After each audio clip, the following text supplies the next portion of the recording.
ভারত জুড়ে বিক্ষোভের ডাক, সংসদে অচলাবস্থা, 17 মেট্রো স্টেশন বন্ধ, মোদির আশ্বাসেও থামছে না আন্দোলন, শিক্ষামন্ত্রীর পদত্যাগে অনড় বিক্ষোভকারীরা, মোদিকে কেজরিওয়ালের কটাক্ষ, রাহুলের হুঁশিয়ারি, শিক্ষার্থীদের পাশে নোরা ফাতেহি সহ বলিউড তারকারা।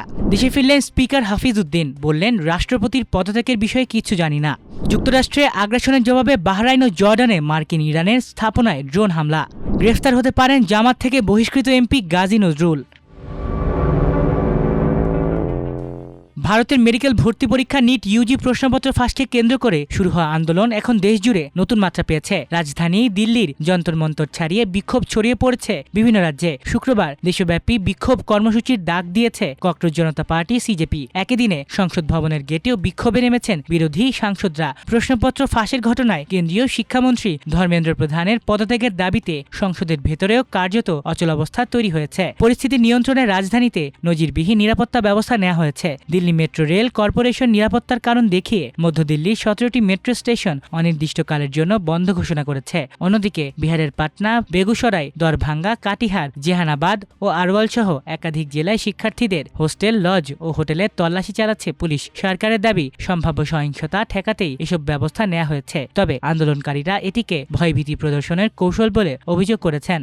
এদিকে আন্দোলনের চাপের মুখে প্রধানমন্ত্রী নরেন্দ্র মোদীর প্রশ্ন ফাঁসের ঘটনায় দ্রুত বিচার নিশ্চিতে ফাস্ট ট্র্যাক আদালত কঠোর শাস্তি এবং নতুন আইনের ঘোষণা দিয়েছেন। ভিডিও বার্তায় তিনি বলেন, প্রশ্ন ফাঁস লাখো শিক্ষার্থী ও অভিভাবকের জন্য গভীর কষ্টের বিষয়। দোষীদের গ্রেফতার করা হয়েছে এবং শিক্ষার্থীদের একটি শিক্ষাবর্ষ নষ্ট না করতে সরকার দ্রুত পুনর্পরীক্ষার আয়োজন করেছে। পাশাপাশি শিক্ষা মন্ত্রণালয়ে প্রশাসনিক রদবদল করে উচ্চশিক্ষা সচিব বিনীত যোশীকেও সরিয়ে দেওয়া হয়েছে। তবে সরকারের এসব পদক্ষেপে আন্দোলন থামেনি। 26 দিনের অনশন ভেঙেছেন পরিবেশ কর্মী সোনম ওয়াংচুক। কিন্তু ককরোচ জনতা পার্টি স্পষ্ট জানিয়েছে, এটি আন্দোলনের সমাপ্তি নয়। Every district one day one demand স্লোগানে দেশব্যাপী নতুন কর্মসূচি ঘোষণা করেছে সংগঠনটি। কেন্দ্রীয় সরকারের সঙ্গে বৈঠকে তার শিক্ষামন্ত্রী ধর্মেন্দ্র প্রধানের পদত্যাগ, আন্দোলনকারীদের বিরুদ্ধে দায়ের করা মামলা প্রত্যাহার, ক্ষতিগ্রস্ত পরিবারকে ক্ষতিপূরণ এবং জাতীয় পরীক্ষা ব্যবস্থার সংস্কারের দাবি তুলে ধরার কথা জানিয়েছে।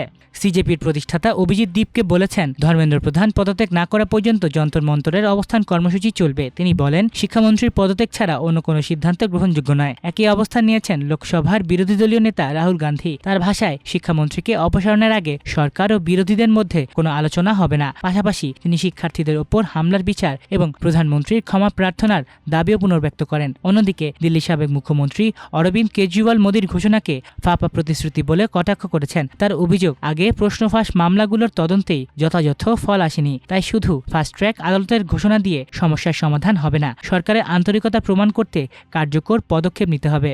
এদিকে আন্দোলনরত শিক্ষার্থীদের প্রতি সমর্থন জানিয়ে মুখ খুলেছেন বলিউডের আরও কয়েকজন তারকা। অভিনেত্রী নোরা ফাতেহি ইনস্টাগ্রামে লিখেছেন, শিক্ষা শুধু পরীক্ষা নয়, এটি লাখো পরিবারের স্বপ্ন ত্যাগের পরীক্ষা। কোনো প্রশ্ন ফাঁস বা অব্যবস্থাপনার কারণে একটি প্রাণ হারানো উচিত নয়। অভিনেতা পঙ্কজ ত্রিপাঠীও পুলিশের কঠোর অবস্থানের সমালোচনা করে আহত শিক্ষার্থীদের প্রতি সহমর্মিতা জানিয়েছেন। এর আগে আলিয়া ভাট, সালমান খান, প্রীতি জিন্তা, আর মাধবন, শাবানা আজমি, প্রকাশ রাজ, রিচা চাড্ডা সহ আরও অনেক তারকাও আন্দোলনকারীদের প্রতি সমর্থন জানিয়েছেন।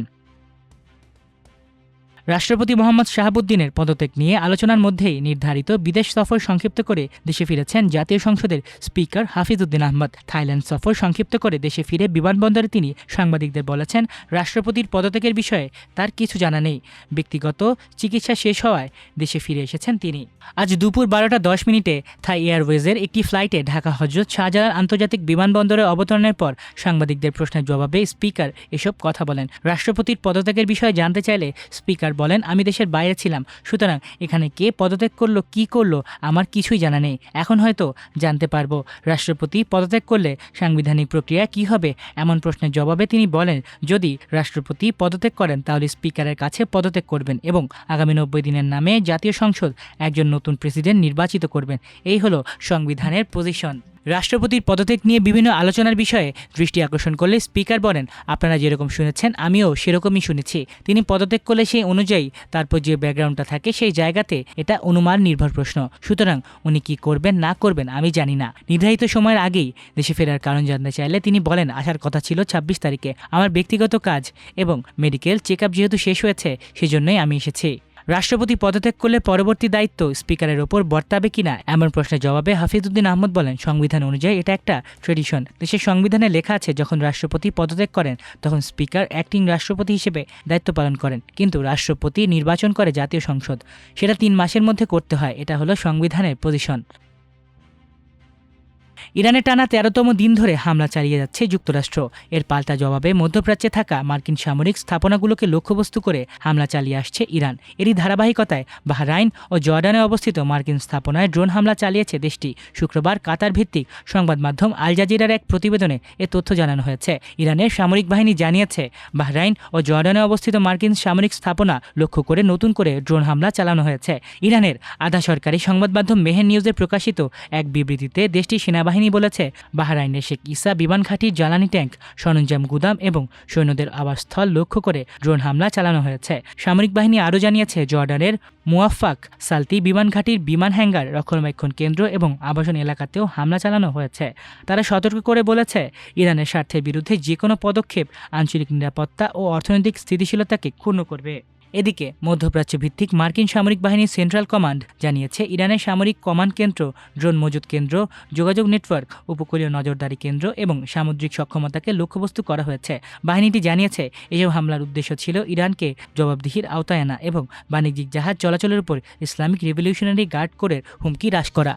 তেহরান থেকে আল জাজিরার তৌহিদ আসাদি জানান, ইরানের কেশম দ্বীপে বিস্ফোরণের খবর পাওয়া গেছে। পাশাপাশি খুজেস্তান প্রদেশের রাজধানী আহভাজেও বিস্ফোরণের শব্দ শোনা গেছে। ইরানের আধা সরকারি সংবাদ মাধ্যম জানিয়েছে খুজেস্তানের অপর প্রদেশের আন্দিমেশক ও ওমিদিয়া শহরেও মার্কিন ক্ষেপণাস্ত্র হামলার খবর পাওয়া গেছে। ইরানের আধা সরকারি সংবাদ মাধ্যম ফার্স নিউজ এজেন্সি জানিয়েছে দেশটির বন্দর নগরী বন্দর আব্বাসের একটি আবাসিক এলাকায় মার্কিন হামলায় 2 জন আহত হয়েছেন।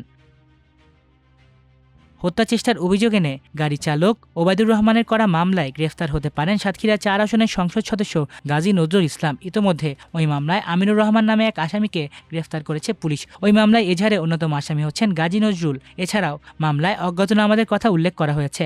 মামলার তদন্তকারী কর্মকর্তা সূত্রে জানা গেছে মামলার অন্যতম আসামি এমপি গাজী নজরুল ইসলাম বর্তমানে পুলিশের নজরদারিতে আছেন। তাকে গ্রেফতারের জন্য ঊর্ধ্বতন কর্তৃপক্ষের সিগন্যালের অপেক্ষায় রয়েছেন তারা।